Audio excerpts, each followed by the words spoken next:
Halo, Assalamualaikum warahmatullahi wabarakatuh. Shalom, Om Swastiastu, Namo Buddhaya, Salam Kebajikan. Selamat siang, Bapak, Ibu sekalian, dan juga peserta Zoom meeting pagi ini. Salam sehat untuk kita semua. Perkenalkan, salam kenal, senang sekali saya Valentina Sitorus dapat memandu acara kita siang ini dalam peluncuran buku dan diskusi virtual Understanding People 2.0, cara menjadi ambivert dengan menavigasi 4 tipe kepribadian. Terima kasih sekali lagi untuk Bapak, Ibu, dan teman-teman semua, serta rekan-rekan media yang sudah bergabung bersama kami dari tadi, tepat ketika ruang diskusi daring ini dibuka jam 10.00 waktu Indonesia Barat. Terima kasih, selamat pagi.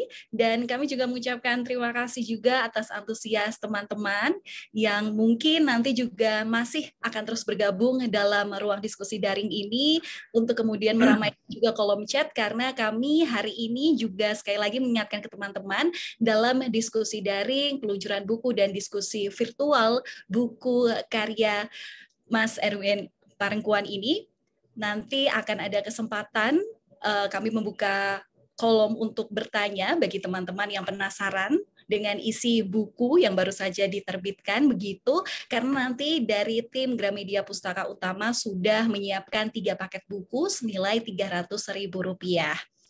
Nah, pagi hari ini teman-teman, kita tentu sudah mengetahui ya, karena judulnya saja peluncuran buku dan diskusi virtual understanding people 2.0, yang mana memang sudah posternya ini sudah mulai disebarkan melalui akun media sosial, dari akun Gramedia Pustaka Utama dan juga dari sosial media GPU lainnya. Nah, Bapak Ibu sekalian, buku Understanding People 2.0 ini merupakan buku lanjutan dari seri pertama yang juga judulnya hampir sama nih ya, Understanding People yang seri pertama ini ya. Mungkin ini sudah tidak asing lagi teman-teman, karena penulisnya ini merupakan senior public speaker, personal branding specialist, presenter, yang mungkin jika dihitung kelamaan karirnya ini sudah lebih dari 3 dekade atau lebih tepatnya 33 tahun menjadi praktisi komunikasi yang hingga kini terus mengabdi dan berkarya untuk melahirkan public speaker handal melalui Talking. Nah, teman-teman, rekan-rekan media dan juga Bapak Ibu, buku Understanding People 2.0 ini menjadi buku ke-10 dari Mas Erwin Paringkuan dengan meneruskan kesuksesan buku seri pertamanya yang seperti tadi sudah saya sebutkan, Understanding People, Strategi Taktis Komunikasi Berdasar Kepribadian, yang terbit pada bulan Maret 2017. Memiliki tebal 140 halaman dengan 5 bab pembahasan, buku Understanding People 2.0 ini akan mengupas tuntas mengenai bagaimana caranya mengenali diri dan menghidupkan kembali proses komunikasi yang penuh makna di era digital yang sangat tidak terduga. Sebelumnya kami juga mengucapkan selamat untuk Mas Erwin atas buku barunya. Semoga nanti juga meraih predikat Best National Seller ya. Keren sekali tuh. Nah, semoga itu nanti juga gelar-gelarnya atau predikat atau pencapaian yang didapat bisa menjadi bumbu-bumbu semangat lagi Mas Erwin untuk menciptakan buku baru lagi. Karena kalau misalnya dilihat, saya juga termasuk pembaca buku dari tulisan Mas Erwin ya. Karena kalau membaca buku tulisan Mas Erwin, ada strategi, ada ilmu-ilmu tentang psikologi komunikasi itu ya ampun Mas, nggak perlu mengernyitkan dahi deh waktu baca. Jadi sangat menarik dan ada keunikan sendiri kalau misalnya baca bukunya ya, karena biasanya ada tes psikologi. Nah, di situ biasanya kadang deg-degan. Orang udah mendeskripsikan bahwa kelihatannya aku tipe yang A deh. Ternyata ketika sudah mengerjakan tesnya, bisa-bisa jadi yang tipe D, jauh dari perkiraan begitu. Nah, tentu ini yang menjadi kemenarikan dari buku ini, bagaimana Mas Erwin dan penulis serta tim ini memadukan teori dan praktek komunikasi dengan ilmu kepribadian, sehingga harapannya bagi Bapak Ibu dan juga teman-teman media yang mungkin setelah ini akan antusias untuk membaca buku ini bisa mendapatkan kiat-kiat komunikasi efektif dengan berbagai kepribadian atau dengan pemahaman berbagai kepribadian yang tentu berbeda dalam lingkungan yang beragam dan tentu bermanfaat dalam meningkatkan karir teman-teman. Nah, langsung saja tanpa perlu mengulur waktu lebih lama, boleh kita berikan tepuk tangan atau secara simbolik penulis kita daripada Understanding People 2.0, cara menjadi ambivert dengan menavigasi 4 tipe kepribadian. Mas Erwin Paringkuan, selamat pagi. Terima kasih Valen, keren banget intronya. Salam sehat Mas Erwin. Jadi how's pandemic treat you? Jadi sibuk apa akhir-akhir ini? Semenjak COVID 2 tahun yang lalu, aktivitas nggak berkurang Valen. Karena semuanya shifting ke online. Iya benar ya. Jadi kelasnya Mas Erwin di Talking Corporation itu rame banget ya Mas ya? Ya jadi dapat blessing. Kalau biasanya offline sebelum COVID tuh training kan repot ya. Terbang, pergi. Kalau online kan bisa satu kesempatan preparationnya nggak perlu terbang-terbang, jalan-jalan. Jadi bisa banyak sekali training, bisa sampai antara 4, 5, sampai 13 kelas online dalam satu hari. Luar biasa. Yang penting harus jaga kesehatan, Mas, karena dengan adanya online itu tak terbatas tempat dan juga tak terbatas waktu biasanya ya. Ya, Mas Erwin, mungkin ini kita sebelum membahas lebih jauh mengenai isi buku yang bikin orang-orang penasaran, mungkin kita bisa membahas mengenai proses pembuatannya. Nah, apa sih Mas yang membuat Mas Erwin kemudian menuliskan buku untuk mendalami bagaimana komunikasi yang baik dengan melihat 4 kepribadian seseorang? Padahal kalau misalnya dilihat ini seri yang pertama ini 2017 menuju tahun 2022, itu berarti sekitar 4-5 tahun ya Mas ya. Tentu apakah ada fakta ataukah ada penemuan baru sehingga Mas Erwin jadi pengen menuliskan lagi gitu? Nanti saya jelaskan di penjelasan saya selanjutnya. Tapi saya juga mau ngucapin terima kasih kepada Gramedia Pustaka Utama, kepada teman-teman semua di GPU yang udah bantuin, Mbak Nika dan teman-teman semuanya, Nafi, Wisnu, dan lain-lain, juga Ajeng, dan juga tentunya teman-teman media dan juga publik yang hari ini hadir di dalam peluncuran buku yang ke-10 ini. Saya tuh tertarik banget ya, Valen, sama mempelajari ilmu manusia. Oke. Sangat tertarik. Karena menurut saya manusia itu sangat kompleks.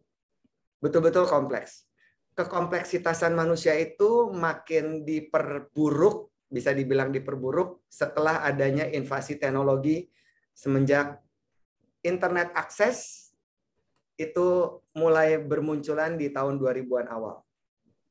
Apa sih yang kita lihat? Yang kita lihat itu adalah orang itu makin mudah gelisah, makin mudah tertrigger emosinya, kemudian makin galau, makin juga orang-orang itu envy atau jealous karena sosial media yang mereka ikuti dari orang-orang lain kelihatannya lebih baik daripada hidup mereka. Jadi kompetisi yang secara alam bawah sadar itu muncul di dalam diri kebanyakan orang yang saya amati. Nah, saya menganalogikan manusia itu kayak mobil sebenarnya. Mobil itu kalau bagus, keren, itu kan menarik ya, Valen dan teman-teman. Tapi kalau nggak pernah diisi, bahan bakarnya nggak ada, atau interiornya nggak nyaman buat duduk, mobil itu nggak bisa dipakai oleh sang pemilik untuk menjalani rute-rute yang mereka inginkan. Jadi analogi mobil, menurut saya itu cocok banget merepresentasikan manusia modern pasca teknologi saat ini, pasca sosial media.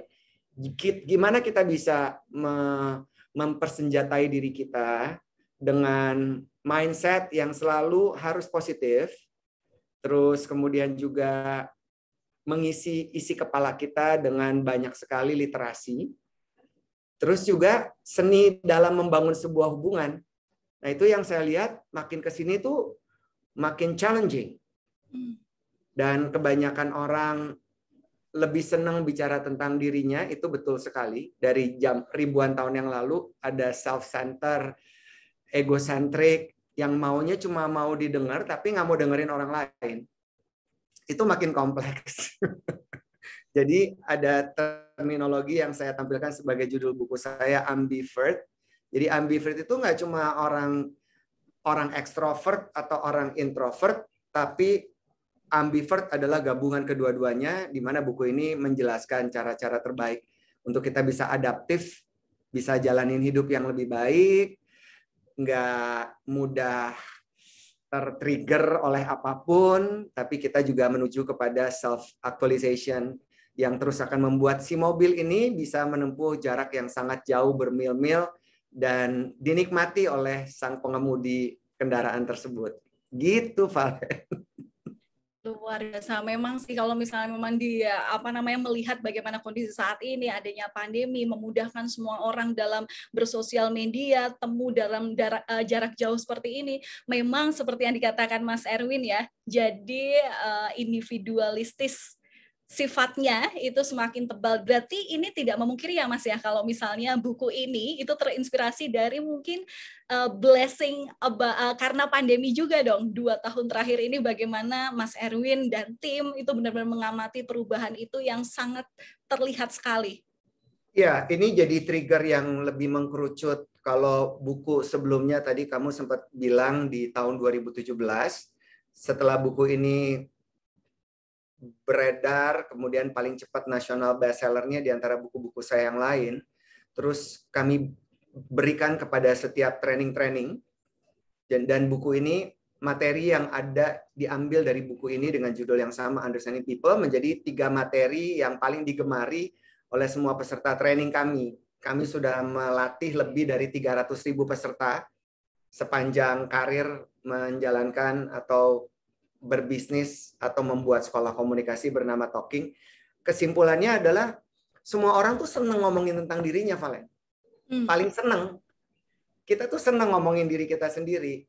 Dan makin ke sini selama tahun 2017 sampai tahun 2022, 1 tahun sebelum buku ini saya lahirkan, di tahun 2021, saya melihat pergesekan antar orang dan organisasi, orang dengan orang, organisasi dengan kompetisinya dan lain-lain itu makin diperuncing karena ego itu loh. Kayak nggak mau dengerin orang, cuma mau didengerin sendiri, sehingga emang ini cara gue, lo mau apa gitu.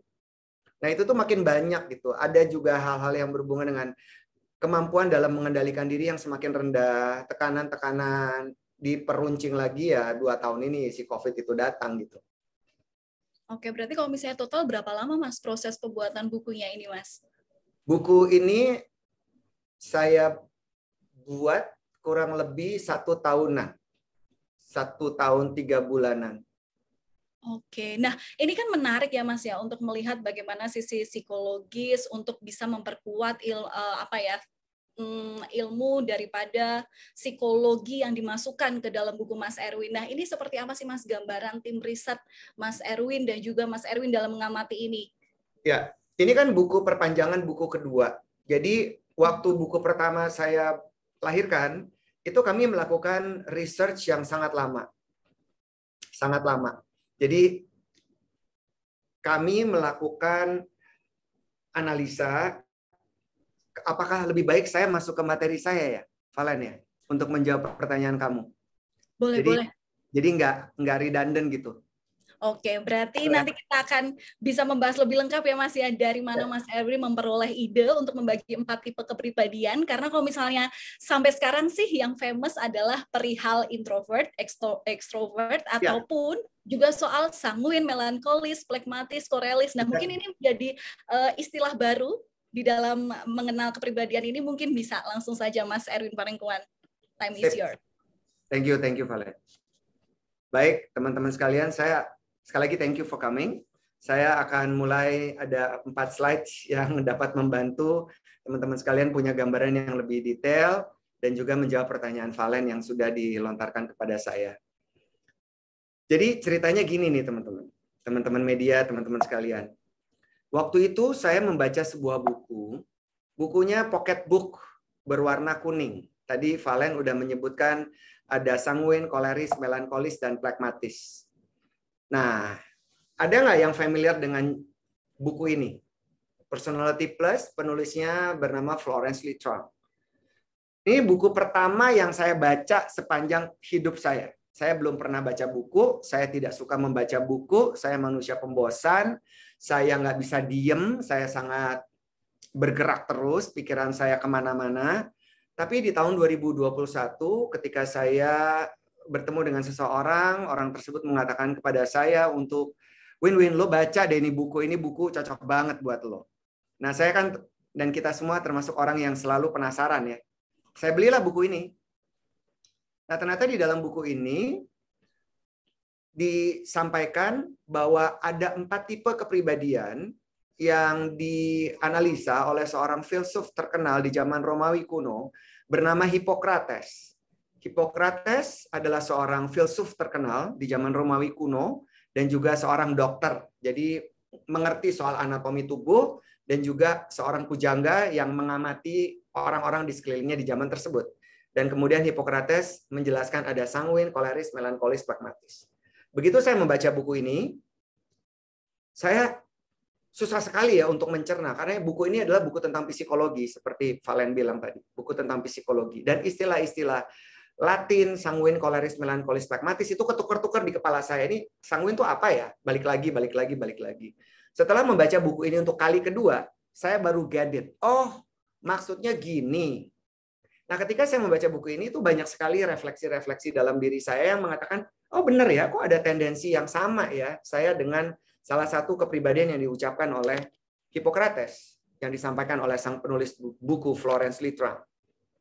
Apa yang terjadi di tahun 2021? Saya kemudian mengamati orang-orang di sekeliling saya. Saya mengamati kakak saya, mengamati ibu saya, bapak saya mengamati orang-orang di dalam pekerjaan saya di dunia entertainment waktu itu. Terus ada satu gagasan, ada satu kesimpulan dalam kepala saya. Apakah betul ya kepribadian seseorang itu sama dengan cara mereka berkomunikasi. Kalau saya kumpulin sampel-sampel selama itu ya, saya lihat orang-orang yang ekstrovert, yang terbuka, ekstrovert, itu gaya komunikasinya juga sama terbuka. Orang-orang yang introvert, gaya komunikasinya sangat introvert, tertutup, sangat tertutup. Bahasa tubuhnya tertutup, intonasi suaranya juga cenderung monoton, dan lain-lain. Nah, rasa penasaran ini kemudian akhirnya membangkitkan keinginan tahuan saya yang besar. Kayaknya bener deh, personality itu sama dengan cara seseorang berkomunikasi. Kayaknya. Dan personality berbeda dengan karakter ya, teman-teman media, teman-teman sekalian. Karakter itu adalah bawaan genetik ketika seseorang lahir sampai berusia 5 tahun. Setelah seseorang berusia lebih dari 5 tahun, kita kemudian akan bertemu dengan lingkungan-lingkungan yang mulai besar, lingkungan sekolah, sosial, pekerjaan, dan seterusnya gitu. Nah, rasa penasaran ini, bayangkan ini di tahun 2021 loh, sekarang tahun 2022. Berkecamuk di kepala saya ya. Akhirnya, makin hari kayak ada suara di dalam kepala saya, lo tuh mesti bikin buku, tahu nggak, Win? Lo harus bikin buku. Buku tentang komunikasi itu kurang lebih sama dengan kepribadian seseorang. Tapi kan saya nggak punya data empiris ya. Ini kan cuma observasi pribadi saya. Akhirnya saya melakukan research di tahun 2010. 2009 mengumpulkan tim psikolog karena background saya bukan psikologi. Kemudian menyebarkan angket, 100 angket, melakukan group focus group discussion. Di tahun 2009, akhirnya lahirlah buku ini, Klik. Tahun 2010. Dan ternyata hasil observasi saya betul bahwa kepribadian manusia sama dengan cara mereka berkomunikasi. Lantas, buku ini yang pertama kali saya terbitkan di tahun 2010, bertransformasi, berubah menjadi Understanding People judulnya. Nah, sanguin, koleris, melankolis, plekmatis, karena itu susah dimengerti, saya mengganti dengan keempat istilah ini menurut versi saya. Si kuat adalah orang yang koleris. Si kuat adalah orang yang kalau bicara straight to the point, tanpa basa-basi, langsung, dang. Intonasi suaranya juga kencang, kalimat-kalimatnya lebih pendek, itu si kuat. Terus lebih melihat dirinya, tidak melihat orang lain. Calon-calon pemimpin rata-rata adalah si kuat. Termasuk mereka adalah orang yang tidak merasa perlu untuk membangun hubungan. Hidupnya dengan pemikirannya dan tujuan-tujuan hidupnya. Itu adalah si koleris yang saya ganti menjadi si kuat. Yang kedua adalah si gesit. Si gesit adalah tipe orang, di sini saya gambarkan seperti gangsing, yang nggak bisa diem. Jadi cara ngomongnya tidak terstruktur, spontaneous, terus sangat kreatif, sangat ekspresif. Si gesit mengganti istilah sanguin.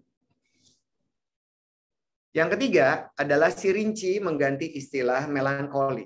Si rinci adalah orang yang sangat introvert, tertata, kalau ngomong terstruktur dengan sangat baik, bahasa tubuhnya teratur, tekanan suaranya teratur, sangat perfeksionis. Dan yang terakhir adalah si damai, orang-orang yang tenang, orang-orang yang anti konfrontasi, orang-orang yang cenderung pasif. Jadi kalau melihat sesuatu lebih memilih untuk menjadi seorang penonton daripada menjadi seorang pemain.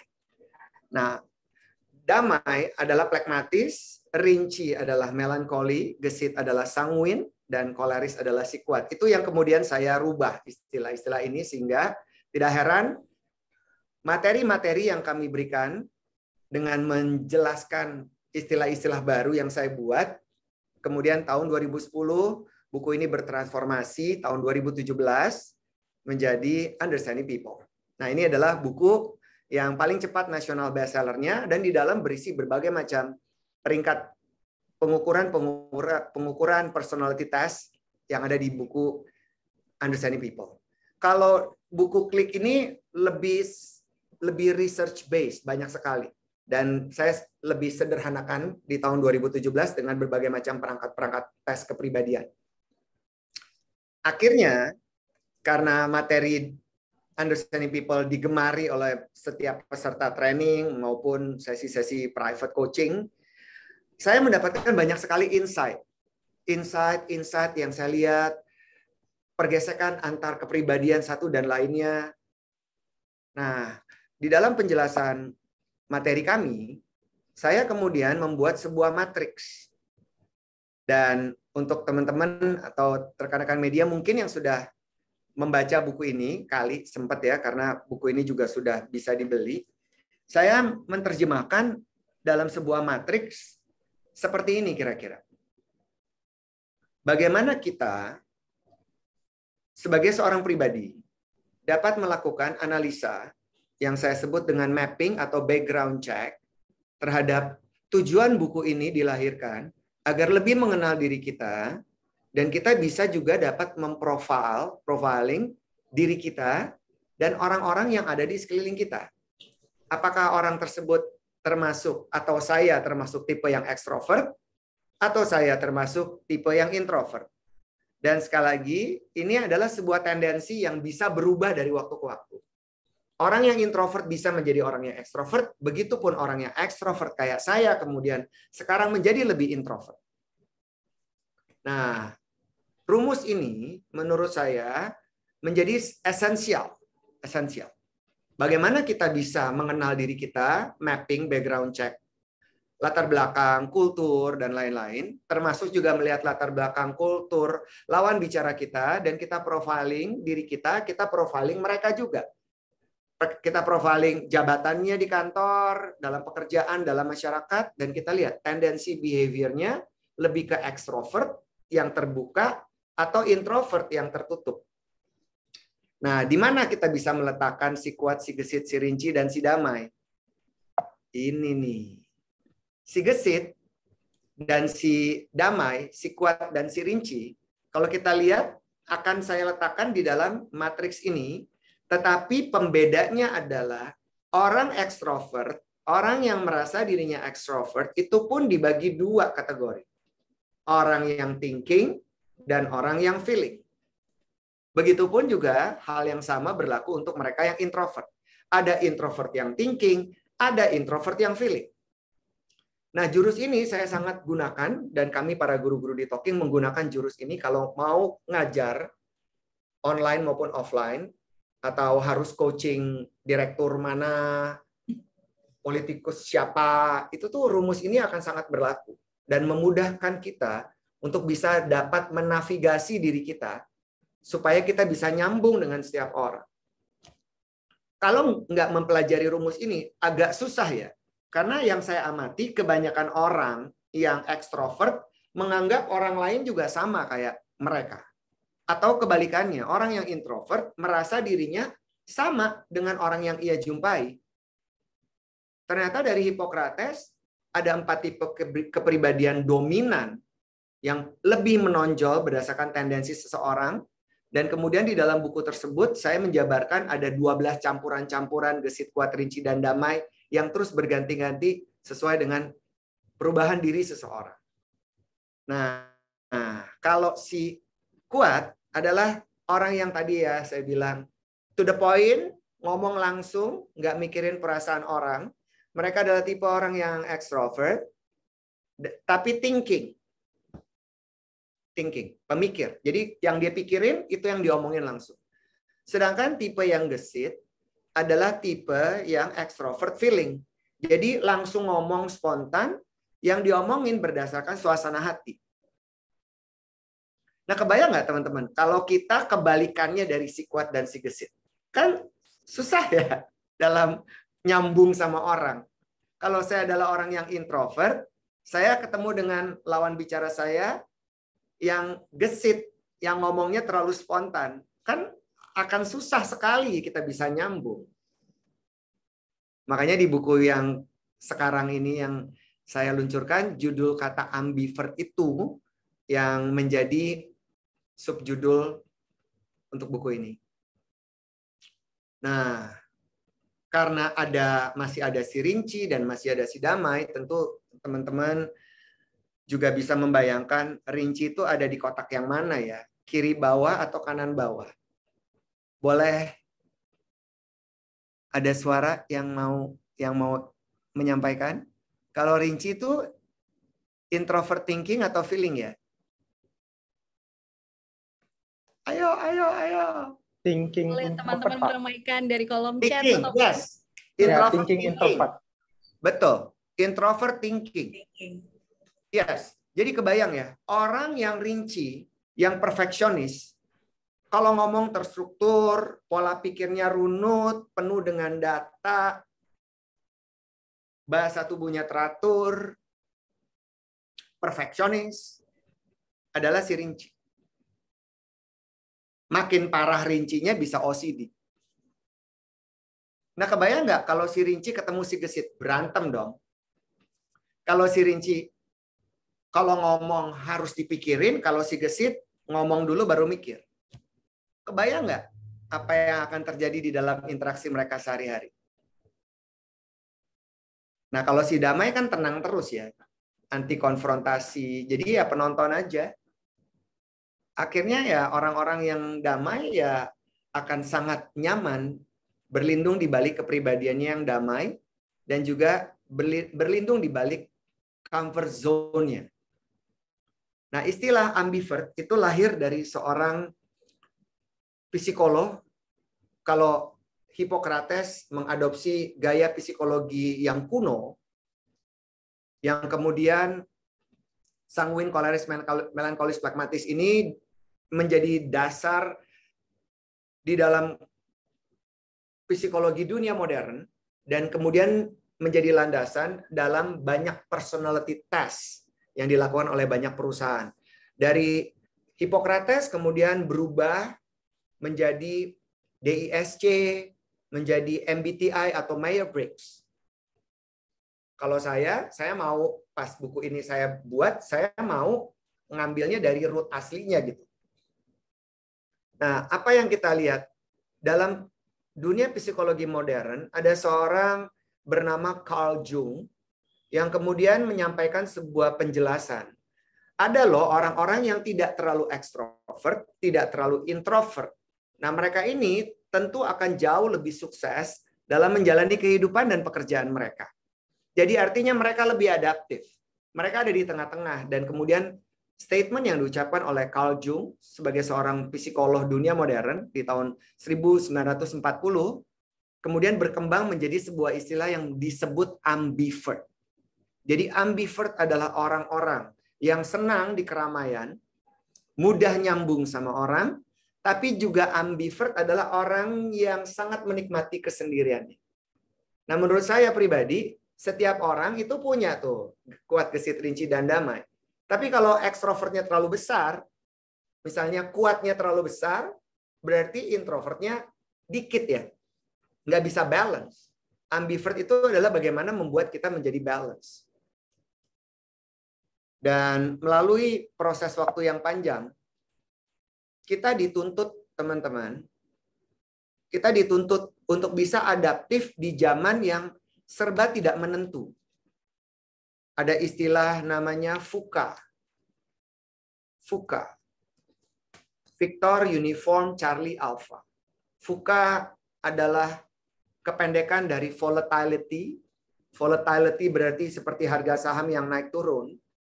U adalah ambiguity. Kita nggak tahu kapan COVID. Kapan pandemi ini menjadi endemi. Kita nggak tahu. Kita juga nggak pernah tahu kalau COVID akan datang dalam kehidupan kita di tahun 2020. C adalah complexity, sangat kompleks. Apalagi sekarang Ukraine perang dengan Rusia, sangat kompleks ya, hidup makin kompleks. A-nya adalah ambiguity. Jadi saat ini kita tidak pernah tahu apa yang akan terjadi setahun depan atau mungkin menghadapi perubahan iklim. Sampai tahun 2030 kita juga nggak tahu dunia akan seperti apa dan lain-lain. So this VUCA, teman-teman, volatility, ambiguity, complexity, volatility, uncertainty, complexity, dan ambiguity menuntut setiap orang untuk jadi orang yang ambivert. Ambivert. Gimana caranya kita menjadi orang yang ambivert? Ya kita bisa nih memaksimalkan keempat hal yang ada dalam diri kita. Kita harus menjadi si kuat yang dapat menyelesaikan sebuah permasalahan. Kita juga dituntut untuk menjadi orang yang gesit, berpikir secara kreatif. Kita juga dituntut untuk belajar mencintai sebuah proses, seperti si Rinci, yang punya kemampuan berpikir yang kritis, dan kita juga harus menjadi pribadi yang tenang. Seperti si Dama yang sangat menjadi seorang yang a good listeners. Jadi besok, teman-teman sekalian, kami di Talking juga saya akan buat sebuah seminar, webinar, besok siang, jam 2 sampai dengan jam 4, saya akan membeberkan bagaimana caranya jurus-jurus yang paling mudah dijalankan untuk menjadi orang yang ambivert. Orang yang ambivert. Jadi kita tidak boleh terjebak dengan emosi kita, tidak boleh terjebak dengan pola pikir kita yang mungkin belum bertumbuh. Kita harus meninggalkan kita yang lama untuk menjadi kita yang baru. Saya juga berubah dari yang ekstrovert menjadi introvert sekarang. Karena saya mau berubah. Jadi buku ini, Valen, membantu dan memaksakan setiap orang untuk berubah menjadi ambivert. Semoga penjelasan saya bisa dimengerti, dipahami oleh teman-teman, dan juga sekaligus menjawab pertanyaan Valen tadi. Valen, back to you.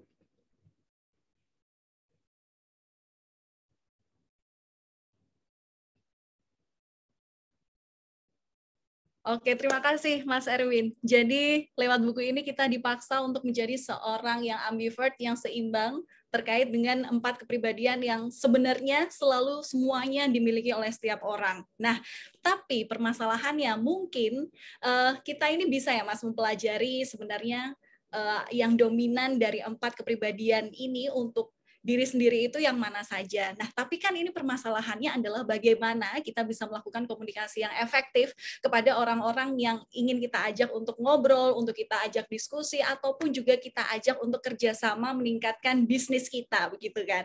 Nah, tentu akan membutuhkan proses yang lama. Sementara untuk menjalin komunikasi ini kan waktunya juga nggak bisa diprediksi akan kalau bisa sih secepat mungkin dealing akan lebih baik gitu kan. Nah, ini seperti apa Mas permasalahan waktu untuk mendeteksi bagaimana cara yang pantas untuk berbicara dengan mereka? Yang sebenarnya kita juga belum tahu sebenarnya mana yang dominan daripada sifat 4 kepribadian tadi. Ada satu kata kunci, Valen, yaitu awareness. Kesadaran. Sadar tuh artinya we need to be in the moment. Saat ini kamu nanyain saya, kamu sadar betul kan pertanyaan kamu? Kamu sadar betul pertanyaan yang harus kamu lontarkan ke saya? Kamu sadar betul bahwa hari ini banyak teman-teman media, ada 42 orang yang bersama kita hari ini. Kamu sadar betul cara kamu menyampaikan dengan intonasi, bahasa tubuh kamu, dan lain-lain. Kata kunci awareness atau kesadaran diri, in the moment, itu akan membantu kita untuk punya kesadaran yang lebih baik, termasuk mengendalikan diri dan membaca peta lawan. Kalau di dalam sebuah interaksi atau mungkin tadi kamu menyebutnya bisnis proses ya, kita maunya langsung deal. Saya rasa semua orang juga punya intensi yang sama ketika melakukan negosiasi dalam bisnis, maunya langsung deal.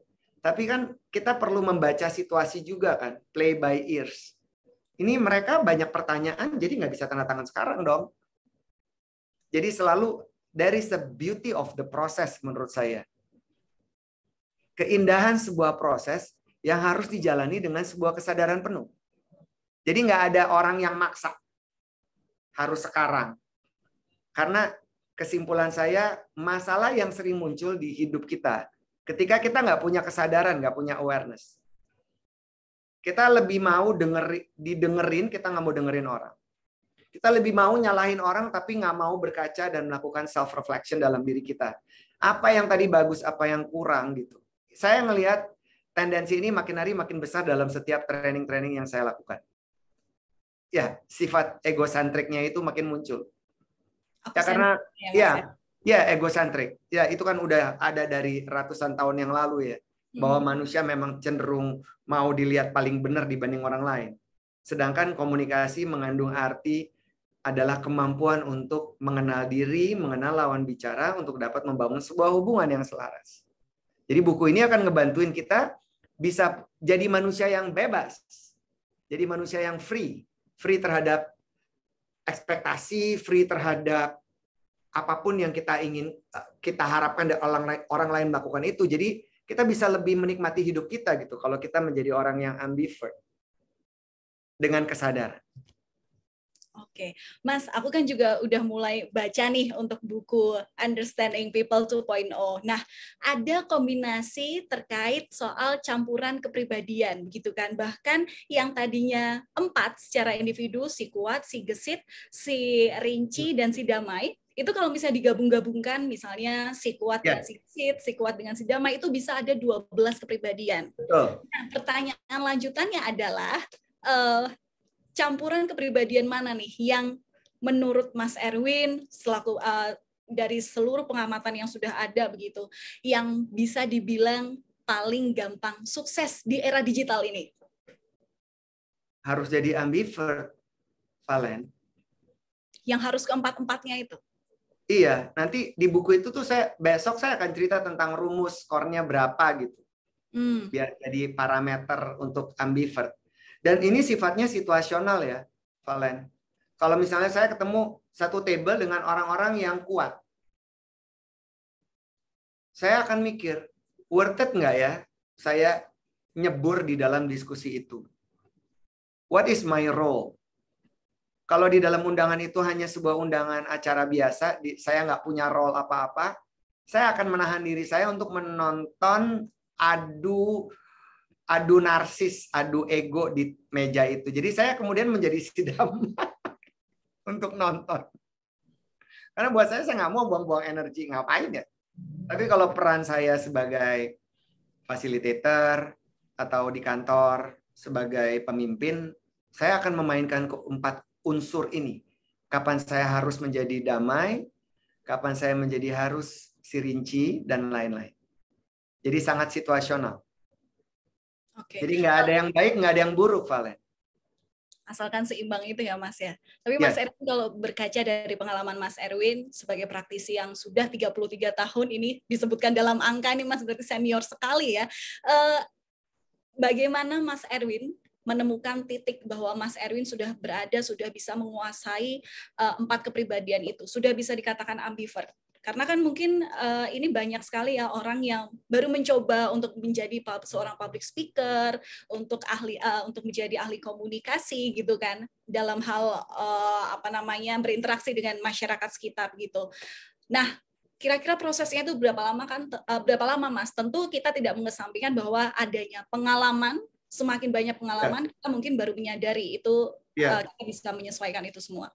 Biasanya dalam berbagai macam paparan tentang perubahan ya atau habit, itu dapat dilakukan perubahan itu setelah dijalankan selama 90 hari secara konsisten. Jadi kita harus jadi si rinci, menjalankannya secara konsisten selama 90 hari untuk perubahan orang yang tendensinya ekstrovert untuk jadi introvert. Jadi ada kebiasaan-kebiasaan baru yang harus mereka lakukan. Nah, menjawab pertanyaan kamu berikutnya adalah, manusia itu kan bukan makhluk yang sempurna. Ya, secara fisik kita lebih sempurna daripada makhluk yang lain. Tapi dalam berinteraksi, banyak sekali tantangan yang muncul. Terutama dalam mengendalikan diri dan mengendalikan emosi dan mengendalikan isi kepala. Terkadang saya pun saya masih belajar juga, Valen. Tapi ketika gini, saya misalnya hari ini mau ketemu kamu dan teman-teman semua, saya udah mempersiapkan senjata-senjata saya. Apa ya my ultimate goal hari ini di press conference kita? Tujuan saya harus mindahin isi kepala saya tentang keempat tipe kepribadian dan judul-judul kuat, gesit, rinci, dan damai ke dalam kepala peserta audiens hari ini. Itu my goal. Dan goal yang kedua adalah saya harus menyampaikan bahwa kita tidak bisa berlindung di balik hanya satu kepribadian saja, karena kita perlu menjadi orang yang adaptif dengan cara menavigasi diri kita untuk dapat menavigasi orang lain menjadi orang yang ambivert. Ketika saya sudah menyampaikan poin-poin saya atau sudah mempersiapkan, saya pun juga harus play by ears. Saya nggak bisa ngegelontorin semuanya. Saya harus membaca situasi. Kapan waktu yang tepat untuk masuk? Seperti tadi menjawab pertanyaan kamu, saya bilang, ini kayaknya saatnya saya deh untuk buka slide saya gitu. Jadi that awareness again, Valen, menurut saya itu sangat bagus setelah kita udah punya tujuan-tujuan yang menguntungkan kedua belah pihak loh. Karena hidup adalah tentang membangun hubungan. Enak sekali loh kalau kita menjadi manusia yang bebas, terbebas dari segala rasa ketakutan, dengan tujuan untuk menciptakan sebuah hidup yang harmonis. Mental yang harmonis, emosi yang harmonis, pola pikir yang respect others, itu akan enak sekali. Jadi kita nggak punya intention apapun yang negatif kepada lawan bicara kita, karena kita ingin berbagi kepada mereka. Dan kita juga menghargai mereka, siapapun mereka. Luar biasa. Berarti kalau misalnya bertanya soal dampak buruk ketika orang tidak mengupayakan bagaimana dia menggali sisi tiga kepribadian lain di samping yang dominan begitu Mas, yang sudah disadari sejak awal, apa Mas? Ya, orang itu kemudian menjadi ini ya, bisa dibilang menjadi spoil, menjadi manja. Dia anggap ya emang begini gue emang gini dari lahir, mau apa lo? Emang gue orangnya baperan dari lahir, mau apa lo?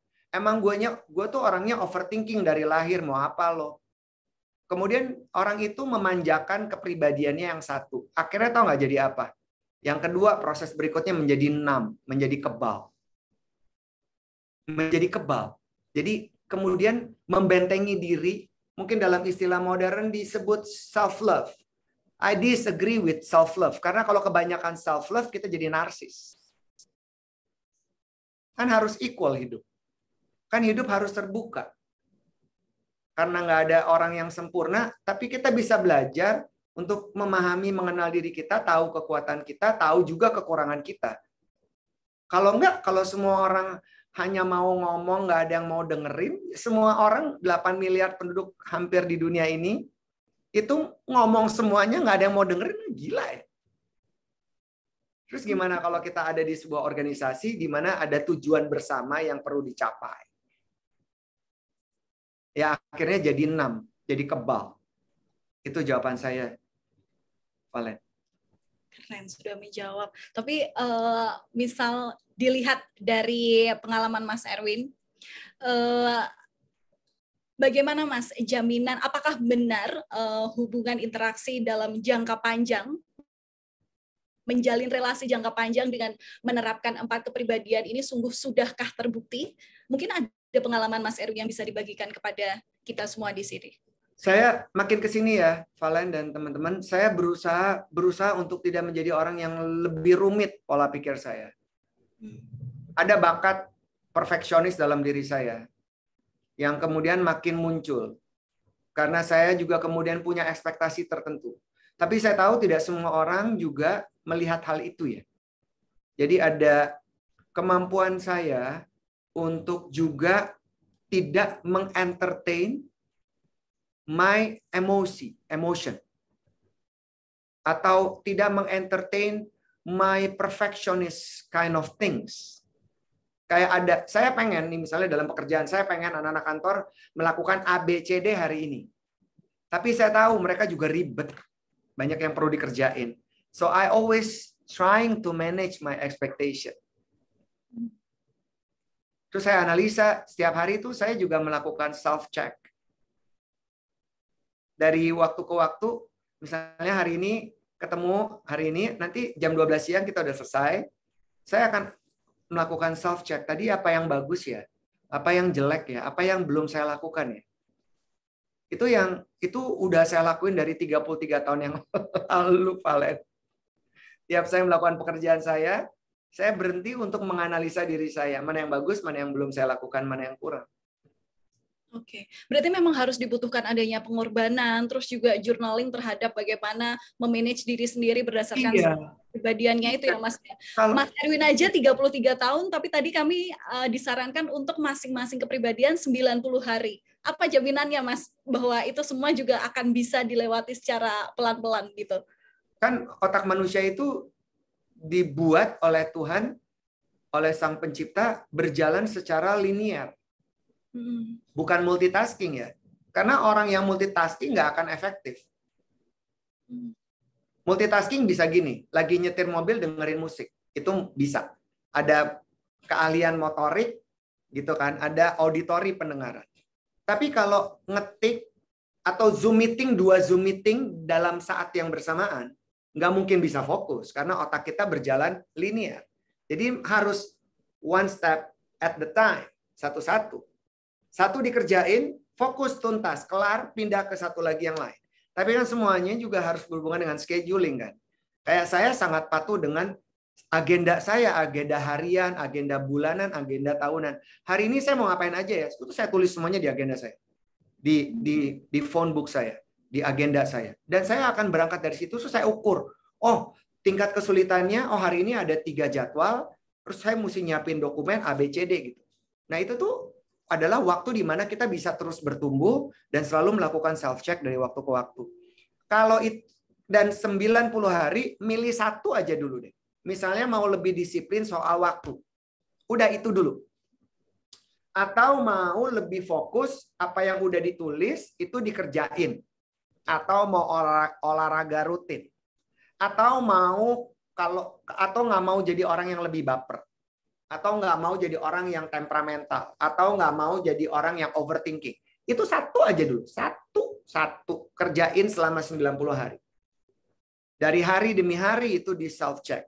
Biasanya kesulitan yang muncul adalah di 2 minggu pertama. Itu struggling. Tapi semua orang bisa. Kenapa kita nggak bisa? Iya ya, coba kalau misalnya udah tadi bicara bagaimana Mas Erwin yang setiap harinya selalu mencatat apapun kegiatan saya hari ini, berarti itu udah bisa menggambarkan bahwa Mas Erwin adalah sebagai orang si rinci gitu ya. Tapi kalau misalnya dilihat, boleh nggak sih Mas, misalnya nih, aku coba menganalisis Mas Erwin dari mungkin sekitar 1 jam lalu kita jumpa ya Mas ya, lewat ruang virtual ini. Kalau misalnya boleh nebak, berarti Mas Erwin ini termasuk si gesit dan si rinci. Benar. Kalau misalnya lebih dominan. Benar banget. Benar banget kamu. You are absolutely right. Originally saya adalah si gesit. Kan di awal saya cerita, saya nggak bisa diem. Saya si gesit. Proses membuat saya menjadi lebih rinci. Jadi saya adalah gabungan si extrovert dan si introvert, gabungan si feeling dan gabungan si thinking. Iya. Mas, aku jujur aja, aku udah punya bukunya. Terus aku juga udah belajar, udah sampai ada yang aku tekuk-tekuk ya, perbagian buku itu. Yang menarik itu adalah bagian tes psikologinya. Tes psikologinya mungkin kalau misalnya... 26 pertanyaan, ada 26 pertanyaan, right? Iya, ada 26 pertanyaan dan ternyata setelah melihat standar penilaian yang sebenarnya ideal, itu aku termasuk orang yang tidak ideal karena bagian si damainya terlalu banyak, Mas. Nah, itu waktu aku lihat pertamanya, wih, bagus nih, aku ini termasuk orang yang mengurangi adanya kontroversi di lingkungan sekitar. Tapi ternyata nilainya 12, di saat yang sebenarnya ideal adalah 7-10 ya kalau nggak salah. 7-8. Oh ya, 7-8. Gimana tuh Mas mengurangi bagaimana supaya kita nggak over terhadap sifat daripada salah satu kepribadian? Jawabannya di awareness. Awareness lagi ya? Iya, karena masalah hidup tuh masalah awareness menurut saya. Masalah komunikasi, masalah awareness. Masa sih kita ketemu orang, misalnya kita ketemu teman, dulu teman kita temperamental. Sekarang dia lebih temperamental. Ya gila kali. Dulu ketemu orang penakut, sekarang lebih takut. Dulu ketemu orang sini, sekarang jadi julid. Orang itu makin gila berarti ya. Makin memberikan ruang kepada hal-hal yang negatif dalam dirinya. Orang itu mungkin nggak punya self reflection, orang itu kayaknya nggak punya self check deh. Orang itu juga mungkin nggak tahu mau ngapain. Banyak orang yang bilang, oh hidup ini mengalir. Kalau saya ya jujur nih Valen, gua kagak setuju hidup ini mengalir. Enggak, hidup ini adalah strategi. Benar. Ya. Lalu ada target yang sudah dipatok ya, Mas. Ya, tapi kan artinya gini, target yang kita buat juga jangan muluk-muluk dong. Dan semua perubahan itu kan seperti ladder, seperti tangga, one step at the time. Through our habit, through the new self. Ya. Jadi kalau banyak orang yang saya temui dulu nyebelin sekarang tambah sebel, ya saya cuma, ya itu kan hidup lo ya, bukan hidup gua. Nggak apa-apa juga lo kan, yang penting lo jangan ganggu hidup gua ya. Ya, bener, cuma mau main sama orang-orang yang nyenengin buat gue gitu. Yang nyebelin gue buang-buangin. Ya capek kali. Hidup cuma sekali kan. Kan kita selalu menuju kepada aktualisasi diri gitu. Jadi kalau ada orang yang berhenti belajar, ya kayak mobil. Bensinnya habis. Sayang banget hidup sia-sia. Oke, Mas Erwin, satu pertanyaan terakhir sebelum ini nanti aku akan bacakan banyak pertanyaan daripada peserta Zoom kali ini. Kelihatannya mereka memang memanfaatkan momen ini dengan sangat maksimal ya Mas ya, karena ini kalau misalnya dilihat pertanyaannya nggak cuma asal ada penanya itu masing-masing menanyakan satu pertanyaan tapi panjang. Nah, itu nanti Mas Erwin bisa menjawabnya. Nah, satu pertanyaan terakhir Mas, sebenarnya dengan dari menerbitkan buku ini dan terus juga melihat analisis daripada kepribadian seseorang dan bagaimana pola komunikasi saat ini di era digital. Menurut Mas Erwin, pola komunikasi yang baik dan benar untuk saat ini itu seperti apa? Oke, pola komunikasi yang baik harus respect others ya, Valen. Harus menghargai lawan bicara kita. Tapi kita juga mesti mikir, kita mau menggunakan komunikasi pakai medianya apa? Kalau medianya media sosial, tentu ada penyesuaian. Audiens media sosial itu lebih banyak millennials dengan Z generation. Jadi ada cara-cara yang berbeda walaupun secara struktural pasti ada pembukaan, ada konten, ada penutupan. Konten itu harus menguntungkan buat mereka, bukan menguntungkan buat kita. Itu dari waktu ke waktu soal urusan komunikasi itu selalu sama kok. Tujuannya adalah mengendalikan diri, membangun hubungan, dan memberikan dampak.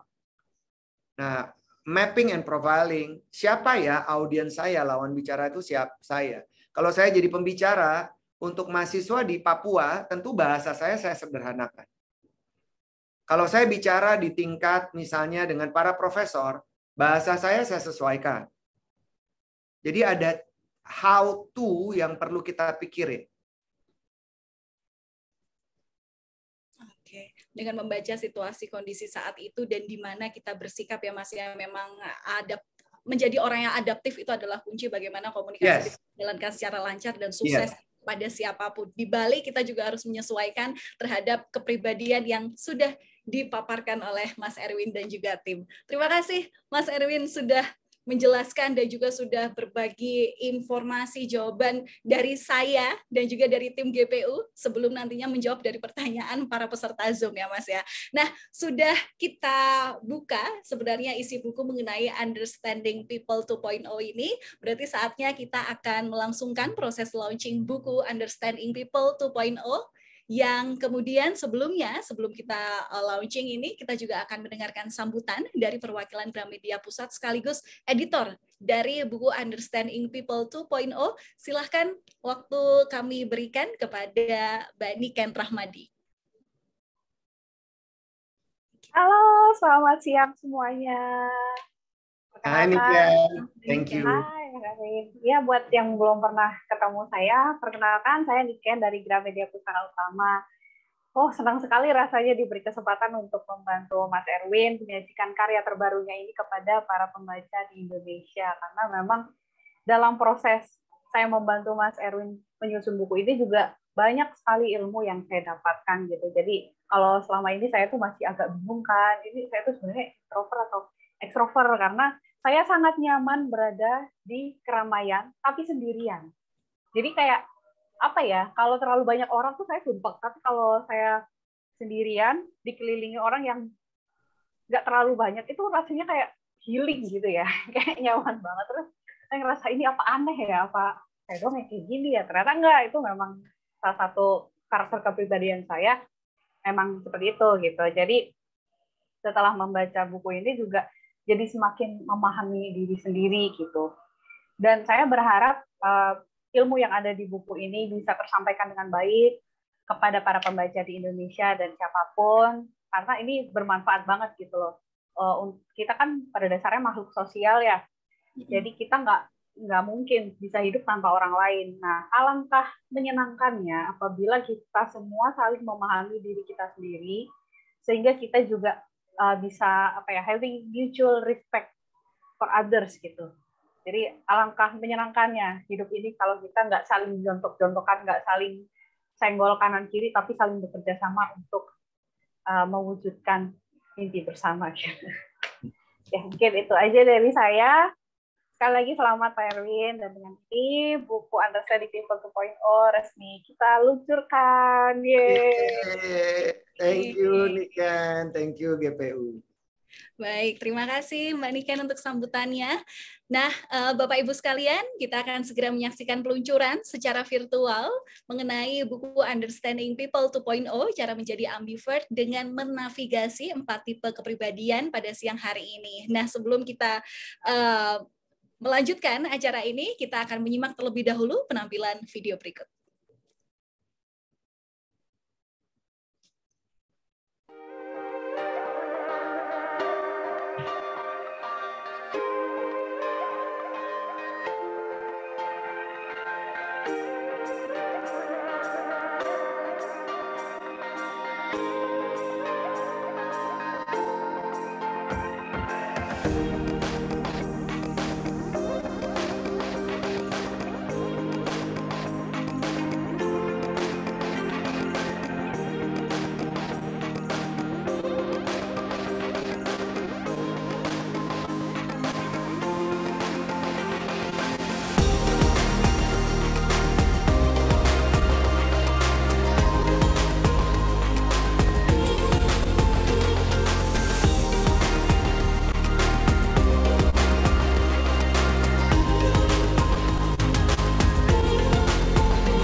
Yeay, luar biasa. Boleh berikan tepuk tangan ataupun secara simbolik dimanapun Anda berada.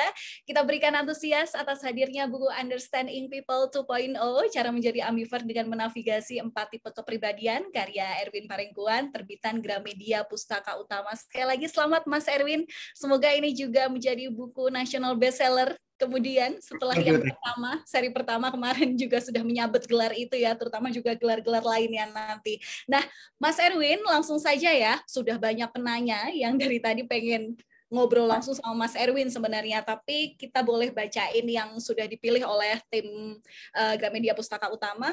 Ini tadi yang memang saya sebutkan ya Mas, yang bertanya itu sebenarnya satu pertanyaan tapi panjang jawabannya, diharapkan bisa rinci menjelaskan begitu. Yang pertama dari Mas Wandi. Salam kenal Mas Erwin, boleh dijelaskan esensi dari personality combo dan pembedanya dengan kepribadian ganda. Lalu tips dan trik membangun positive personality itu seperti apa ya? Kelihatannya dia sudah membaca ini Mas. Ya. Sangat rinci pertanyaannya. Yes, so good. Kemudian oke, saya jawab dulu ya. Kepribadian combo itu adalah gabungan-gabungan dari extroversion and introversion, extrovert dan introvert. Buku yang sepertinya Mas Wandi udah baca, di situ ada scoring dari 26 pertanyaan yang harus diisi sebagai analisa personalitas kita. Kemudian 26 ini harus dibagi equally sama, selaras dengan komposisi kuat, gesit, rinci, dan damai. Nah, ketika kita udah bisa menggabungkan antara extrovert dan introvert thinking dan feeling dengan skor yang ada di dalam buku saya, kita sudah punya kata ambivert. Kombonya sendiri yang tadi Valen bilang ada 12 set. 12 set kombinasi kepribadian dari keempat gesit, kuat, rinci, dan damai. Itu jawaban yang pertama. Yang kedua, pertanyaannya kepribadian ganda. Menurut saya ya, kata kepribadian ganda ini lebih konotasinya adalah orang yang bermuka dua. Menurut saya. Kepribadian ganda ini bukan dikatakan sebagai, misalnya ada orang-orang yang suka dikatakan, orang itu tuh ini loh, ada penyakit mental, kepribadian ganda. Valen dan teman-teman tahu nggak? Jadi kadang-kadang mereka tidak bisa mengontrol emosi diri mereka. Ada tuh istilahnya. Bipolar? Yes, bipolar. Jadi menurut saya kalau bipolar itu kan penyakit mental ya, yang perlu treatment dari medical, dari dokter, psikiater, psikolog. Tapi kepribadian ganda itu kalau yang saya lihat di dalam kehidupan sehari-hari adalah orang yang tidak genuine. Orang yang depannya ngomong A, belakangnya ngomong B. Orang-orang yang tidak otentik, orang-orang yang palsu. Jadi bagaimana kepribadian combo bukan kepribadian ganda. Gitu ya, Mas Wandi. Jadi saya udah menjawab pertanyaan yang kedua.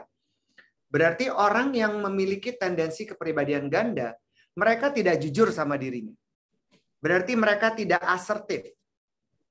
Asertif itu adalah kemampuan seseorang yang berani bicara dengan menggunakan kata-kata yang positif dan berperilaku positif. Dan jujur dengan apa yang sedang ia pikirkan dan rasakan. Itu namanya assertive communication. Berkata, berani bicara, tapi tidak menyinggung perasaan orang. Bukan pasif, bukan agresif, atau bukan pasif agresif. Tapi asertif. Jadi orang-orang harusnya menjadi orang yang asertif. Buku ini juga menyinggung tentang assertiveness, bicara secara asertif. Dan yang terakhir adalah positive personality ya pertanyaannya ya. Ya, tips dan trik membangun positive personality seperti apa? Oke, berkali-kali tadi saya sudah menyebutkan tentang know yourself better, mengenal diri, mapping and profiling. Setelah itu kita tahu tujuan kita untuk membangun sebuah hubungan yang harmonis,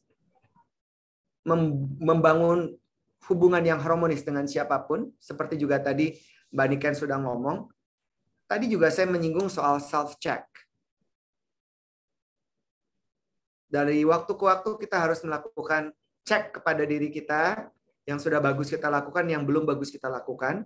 Jadi ada yang namanya self-reflection, self-evaluation, self-improvement, self-management, dan juga untuk self-actualization. Ya, itu Mas Wandi. Pertanyaan kedua, Mas, dari Junjungan Simorangkir. Terima kasih, Mas, atas penjelasannya. Pertanyaan saya, bagaimana fungsi agama dalam diri seseorang yang dapat membangun gesit, rinci, dan damai itu? Agama, saya rasa semua agama mengajarkan kebaikan. Prinsipnya sama kok. If we respect ourselves, we will respect others.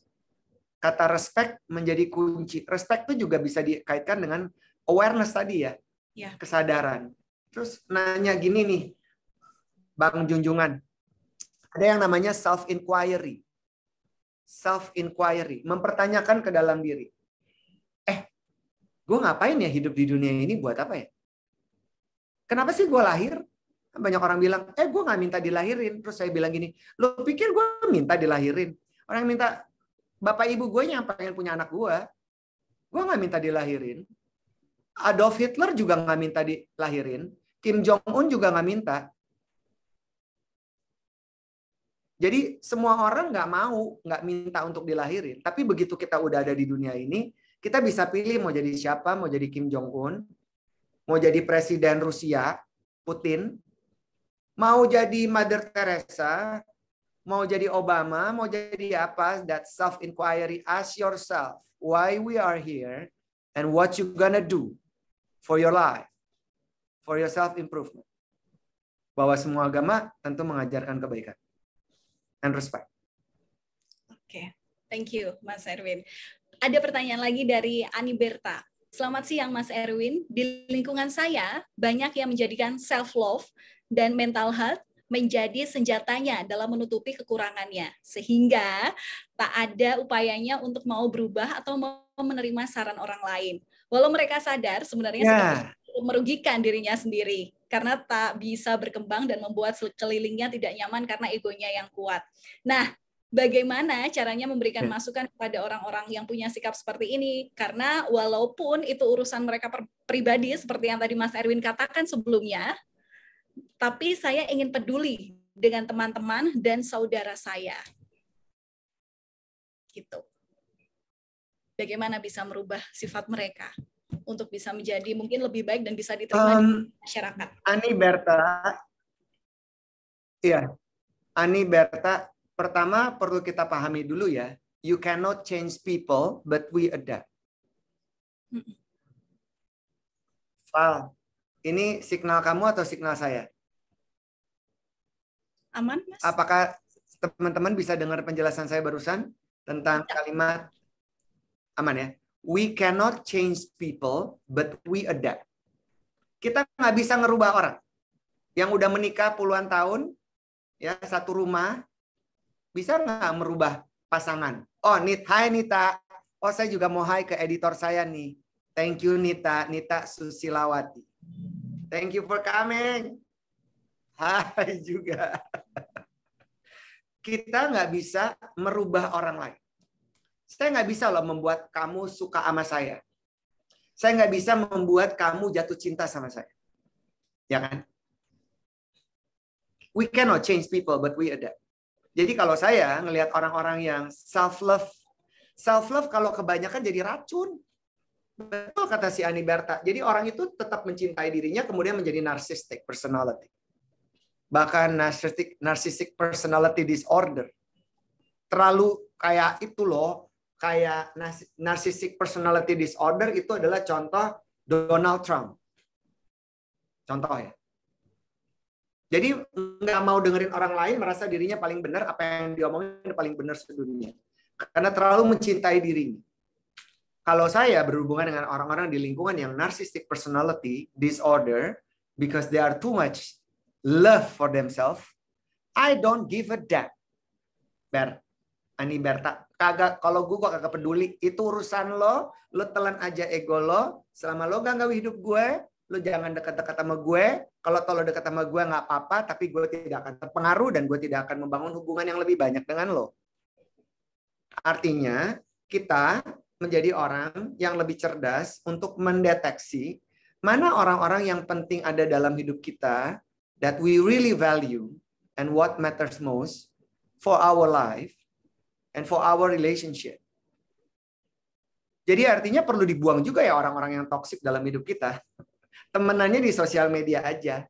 Nggak usah temenin sehari-hari, karena nggak ada gunanya gitu orang-orang toksik. Termasuk toxic environment and toxic content.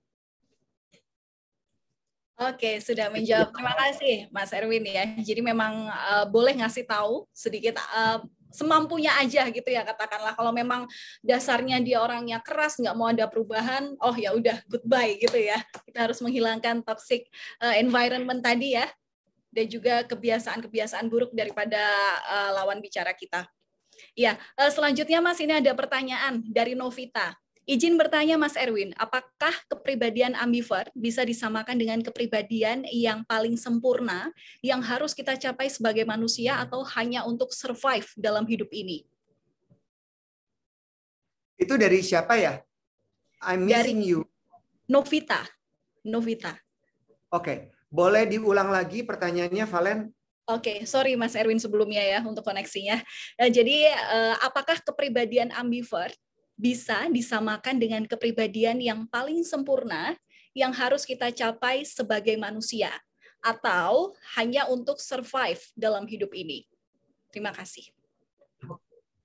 Thank you Novita pertanyaannya. Kelihatannya nggak ada yang sempurna ya.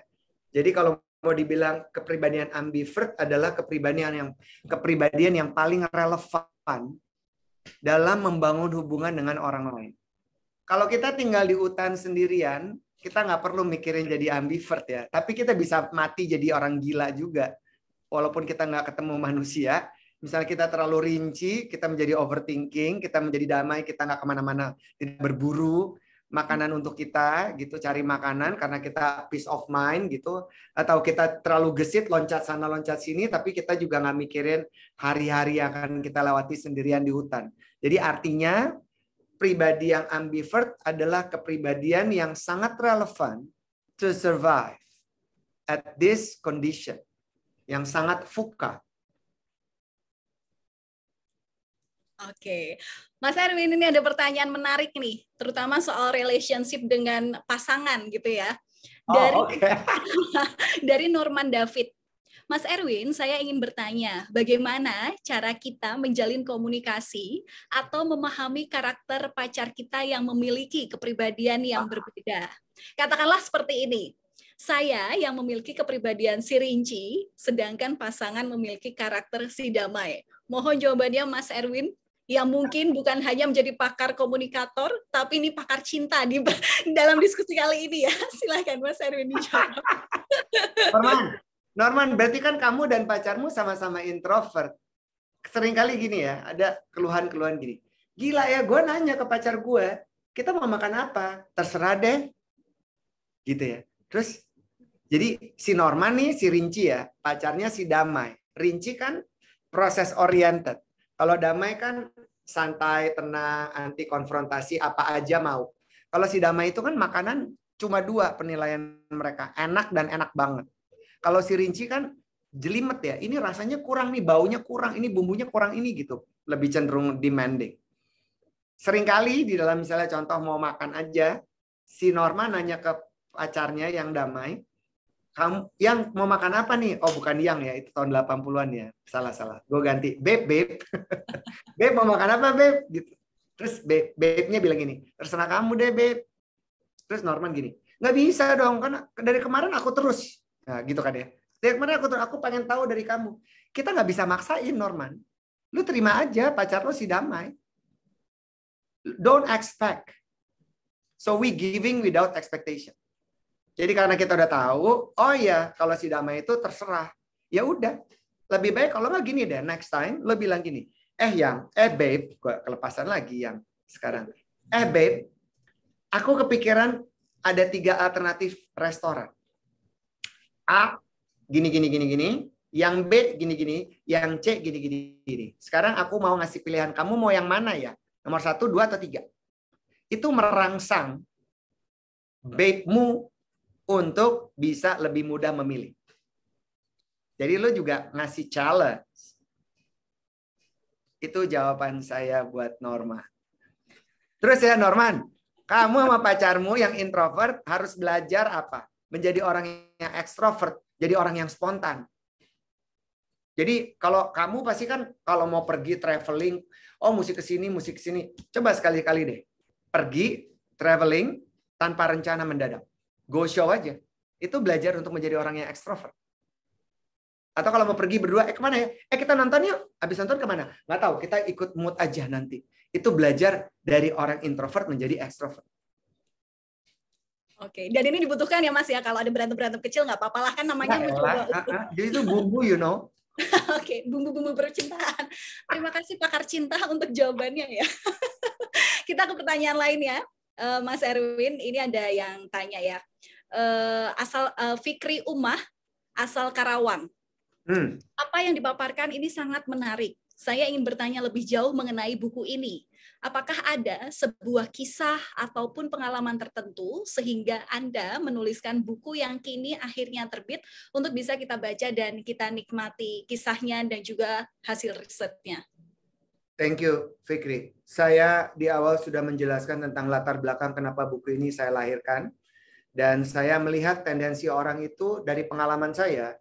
Orang damai akan menganggap dirinya, orang damai kan damai, menganggap diri orang lain sama kayak dia. Saya dulu si gesit, saya menganggap semua orang itu sama kayak saya. Ceplas-ceplos, apa adanya, berani bicara. Tapi ternyata begitu saya ketemu orang yang rinci, wow saya dihina-hina sama si rinci. Pernah ya? dalam satu pengalaman. Udah lama banget, tahun 2000-an. Saya diminta untuk datang menemui seorang direktur yang meminta jasa saya untuk menjadi seorang MC. Si direktur ini adalah si Damai. Beliau suka sekali dan ingin sekali acara launching kantornya saya yang bawakan sebagai MC. Saya datang dong menyambangi permintaan beliau. Datang nih ke kantornya gitu, Valen. Fikri, pas saya ketemu, di hidung saya tuh saya mencium sesuatu bau yang menurut saya agak nggak enak. Terus saya spontan dong si gesit, Pak, ini bau apa ya? Terus si Bapak bilang, emang kenapa Mas Erwin? Agak nggak enak baunya. Terus beliau gini, oh itu parfum saya yang baru. Mampus nggak lo? Skakmat, langsung diem aja. Kelar hidup gue. Untung beliau tuh si Damai ya. Jadi kerap kali dari pengalaman hidup saya yang terlalu spontan ngomongnya, tanpa tedeng aling-aling, saya suka menyakitkan perasaan orang di zaman itu. Di zaman itu. Atau saya cenderung orang yang sangat nggak mau dikalahin. Kesampai di kompetitif. Si gesit kan kompetitif. Untuk hal-hal yang remeh aja nih. Kayak temen pulang dari liburan di Surabaya, terus dia bilang, gue tahu nih Win, ada tahu campur paling enak di Surabaya. Nah, saya pernah kecil sempat 1,5 tahun di Surabaya, saya suka masak, saya doyan makan, dan saya sering traveling ke Surabaya. Jadi gue tahu. Terus saya nanya dong, di mana? Terus dia bilang di tempat ini, di warung ini. Tahu nggak apa yang gue lakuin, Fikri? Gue bilang, salah tahu nggak lo? Yang bener tuh di sini lebih enak. Itu tuh udah tahun 2000-an. Jadi nggak mau kalah untuk hal-hal yang kecil. Terus teman saya yang lain bilang, Win lo gila deh. Cuma masalah tahu campur lo kok nggak mau dikalahin orang sih? Saya akan bilang, well, I know better. Tapi isn't it good, Erwin? Saya ngomong ke dalam diri ya. Is it good, Erwin? Ketika orang itu tujuannya baik loh. Si Damai itu temen lo tuh baik, pengen bilangin lo. Ya dulu terima aja. Take it as a compliment. Then I learn, Fikri, and I learn how to control myself. Unless dia nanya ke saya, Win, menurut lo tahu campur yang ini enak atau enggak? Nah, dia nanya ya. Saya akan kasih feedback yang benar. Tapi kalau dia hanya sebagai pemberitahuan, tahu campur yang enak menurut versi dia, itu enak menurut versi si Damai. I have to take it as a compliment. Dari situ tuh kemudian membuat saya untuk lebih aware, untuk tidak terlalu spontan. Untuk tidak terlalu ceplas-ceplos. Oke. Yes. Oke, thank you Mas Erwin. Satu lagi pertanyaan terakhir dari peserta Zoom kali ini ya Mas, dari Antonius Harapan Gultom. Masuk ke golongan mana para manusia yang mengalami gangguan jiwa? Nggak ada dong. Tapi kan gini ya, kalau orang yang damai, kelihatannya nih, kalau ada teman-teman yang punya background kedokteran atau psikologi, please jump into this response ya. Kalau orang yang damai ini menurut analisa saya, orang itu tenang-tenang aja jalanin hidup ya, sampai mati. Ya, jadi orang yang peace of mind, anti konfrontasi, tapi dia baper ya. Orang damai itu kan baper. Bapernya disimpan karena mereka adalah introvert feeling. Potensi untuk kena penyakit, ya paling penyakit ini ya, penyakit GERD, asam lambung, karena nahan emosi. Orang yang rinci, bisa tuh ya, overthinking, kena stroke.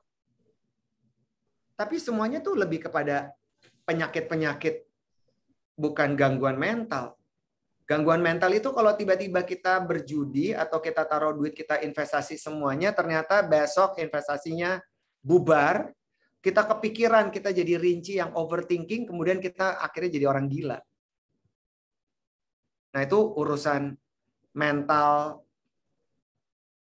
Rasanya sih ya, Antonius, menurut saya ada pengaruh dari terlalu dominan rincinya, terlalu dominan kuatnya, terlalu dominan gesitnya, Lebih sih kayaknya menurut saya gangguan mental itu lebih pada orang-orang yang lebih thinking ya.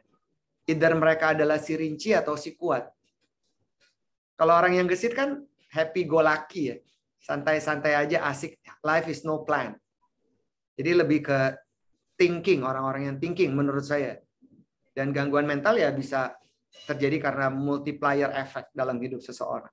Orang yang nggak happy dalam hidupnya dan segala macam itu akan membuat secara mental akan terganggu. Oke, Semoga jawaban saya sedikit membantu.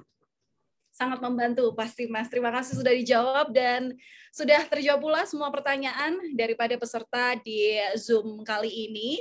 Dan kami juga mau mengingatkan teman-teman dan juga Bapak Ibu sebagai peserta, ini kalau misalnya Anda sedang dekat dengan ponsel pintarnya, boleh melirik sedikit kita ke aplikasi Instagram.